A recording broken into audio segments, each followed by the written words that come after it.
නිවාඩුවක් හම්බුන ගමන් ඉතින් අපි දෙන්න කරන්නේ මේ ඇවිදින්න යන එක. මේත් එහෙම ඇවිදින්න ගියපු දවසක්. ඒ යන හැම දවසකම යනකම්ම එක එක දේවල් කකා බිබී යන නම් මං ඉතින් අමතක කරන්නේ නැහැ. මං ඉතින් ගෑලාමෙක් නේ. කතාවෙන් අපි කොහෙද යන්නේ කියලා ඔයාලට කියන්නත් බැරි වුණා. ඔන්න දැන් ඔයාලා දන්නවා අපි ආවේ කොහෙද කියලා. අපි ආවා ලෙෂර් වර්ල්ඩ්. ඔතන තමයි ටිකට් කවුන්ටර් එක තියෙන්නේ. ඔතනින් අපි කැමති පැකේජ් එකක් සිලෙක්ට් කරගෙන ටිකට් ගත්තට පස්සේ ඔන්න ඔය වගේ පටි දෙකක් දෙනවා අපේ අත්වල බැඳගන්න. අපි ඉතින් මුලින්ම ගියේ හංස බෝට්ටු පදින්න. මං මේ ෆස්ට් ටයිම් තමයි හංස බෝට්ටුවක් පැද්දේ. අපි කිව්වට ගවුමක් ඇඳන් ගිය වරදට මට ඉතින් හංස බෝට්ටු පදින්න උනේ නැහැ. අපේ මෑන් තමා දාඩිය දාගෙන බෑ කී ඒක පැද්දේ. ඔන්න ළමයි දැන් මේ අපි දෙන්න යන්නේ ත්‍රාසජනක අත්දැකීමක් ලබා ගන්න. ඇත්තටම ළමයි මං උඩ තැන් වලට බයයි. මං බෑ කියද්දි මෙන්න මේ මනුස්සයා තමා මාවත් ඇදගෙන ඒක යන්නම ඕනි කියලා එක් කරගෙන ගියේ. අනේ එකෙන් බහිනකම මං ඉතින් දෙවියන්ට කී හිටියේ මාව වට්ටන්නම් එපා කියලා. මුල් ටිකට වොයිස් කරලා ටික දවසක් ගියාට පස්සේ තමයි ඔන්න මට ආයෙමත් අත වොයිස් කරන්න හම්බුනේ. මේ වෙද්දි මං ඉන්නේ අසනීපෙන්. ඉතින් මයි කටහඬ චුට්ටක් කලින් වැඩි වෙනස්. ඉතින් ඔයාලට කියන්න මරණීය බයක් මට ඇති කරපු බාණ්ඩ තමයි තියෙන්නේ. අනේ ඕකෙන් බහිනකම් මං පුදුම තරම් බයකින් හිටියේ. ඕකේ නැගපු වෙලේ ඉඳන් මං කොච්චර හයියෙන් කෑ ගැහුවද කියලා මටවත් මතක නැහැ. ඒ තරම් හයියෙන් මම කෑ ගැහුවා. කෑ ගන්න අතරතුර ඉතින් හබියටත් බැන්නා මේකට මං අකමැත්තෙන් එක්කන් ආවා කියලා. හැබැයි දැන් හිතනවා බයෙන් හරි එහෙම ගිහිල්ලා ඒකත් එක්ස්පීරියන්ස් එක ගොඩක් වටිනවා කියලා. ඉතින් ඔයාලත් ලෙෂර් වර්ල්ඩ් ගියොත් අනිවාර්යෙන් මේ පැකේජ් එක සිලෙක්ට් කරගත්තොත් ඕකේ අනිවාර්යෙන්ම යන්න.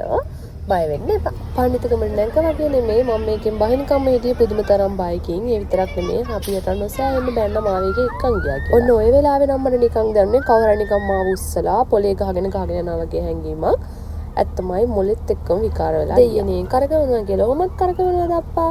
බලන්න කරකවපු කැරකිල්ල. අනේ මේ වෙලාවේ නම් මං හිතුවා හරි දැන් අවුලක් නෑ. දැන් මේක ඉවරයි. ෂේප් එකේ බහින්න තමයි තියෙන්නේ කියලා. අනේ නෑ.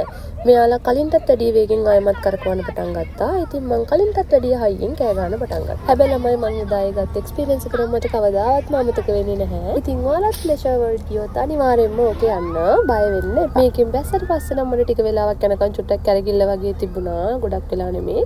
චුට්ටක් වෙලා ගියාට පස්සේ මේකෙන් බැස්ස ගමන්ම ඉතින් අපි මුලින්ම කරේ මොන හරි කන්න ගියපු එක. මොකද ඒ වෙද්දිත් අපි හිටියේ හොඳටම මහන්සි. ඊට පස්සේ ඉතින් කන්න ගත්ත දේවලුත් හිමින් ඉඳගෙන කාලා ඊට පස්සේ අපි ආයෙමත් ගියා ඔන්න ඕකට. මේ කියන එක නම් ගේමක් නෑ කියලා හිතුවට මම උඩට ගිහිල්ලා පහලට එද්දී නිකන් මුළු ඇඟ ඇතුළෙන්ම අපි කඩා වැටෙනවා වගේ තමයි මට ඒකත් හිතපු තරම් ලේසිුනේ නෑ ළමයි. ඊට පස්සේ ඉතින් අපි ගියා වෝටර් ඒරියා එකට.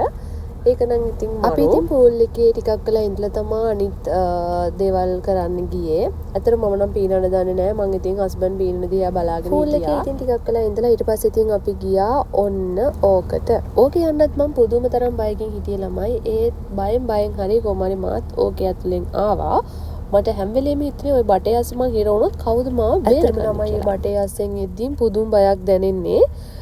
ඒක මට වචන වලින් කියන්න බෑ. ඇත්තට මම නම් මාර විදිහට බය වුණා. ඊට පස්සේ ඉතින් අපේ හබියට කඩචෝරු කන්න ඕන වෙලා අපි දෙන්න තෙතැඳුම් පිටින්ම ආවා කඩචෝරු කන්න. ගත්ත කැම ටික පැත්තකට වෙලා ඉඳගෙන කාලා ආයෙමත් ඉතින් අපි ගියා වෝටර් ඒරියා එකට. ඊට පස්සේ ඉතින් අපි මුලින්ම ගියේ ඔන්න ඕකට. ඇත්තටම ළමයි මම මේවට කියන නම් දන්නේ නැහැ. ඒ හින්දා තමයි ඕක මේක කියලා මම හඳුන්වන්නේ. ගණන් ගන්න. අනේ ඕකේ ත්‍රූටලා එනකොට පුදුම තරම් බයක් මට හිතුනේ. නිකන් කන්දක් උඩ ඉඳන් පහළට වැටෙනවා වගේ ෆීලින් එකක් තමයි දැනුනේ. මෙච්චර මම මගේ හිත බය කර ඇයි මම මේ වගේ යන්නේ කියන එක මට ඒ වෙලාවේ හිතුණා. හැබැයි දැන් මතක් වෙද්දි හරි. ඊට පස්සේ ඉතින් අපි දෙන්න ආයෙමත් පූල් ඒරියා එකට ගිහිල්ලා චුට්ටක් රිලැක්ස් වෙලා ආයෙමත් ගියා ඔන්න ඒක යන්න තියෙන්නේ කපල් එකටම. ඒ නිසා මම ඒකේ කිසිම බයක් නැතුව ගියා. මොකද මං ඉස්සරහෙන් හබිය හිටපු ඉඳ මං දන්නවා මට කිසිම කරදරයක් වෙන්නේ නැහැ කියලා. ඊට පස්සේ ඉතින් අපි දෙන්න ඔන්න ඕකෙත් ගියා. මේ වෙද්දි නම් ඉතින් මගේ බය චුට්ටක් කැරිලා ඒ වගේ ගිහිල්ලා. ඔතනින් පස්සේ තමයි හොඳම වැඩේ උනේ ළමයි.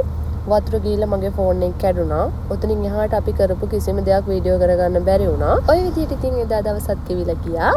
ඉතින් මෙච්චර වෙලා මාව බලන් හිටිය ඔයාලට ගොඩාක් ස්තුතියි. එහෙනම් ආයෙමත් vlog එකකින් හම්බෙමු. ගිහින් එන්නම්. බයි.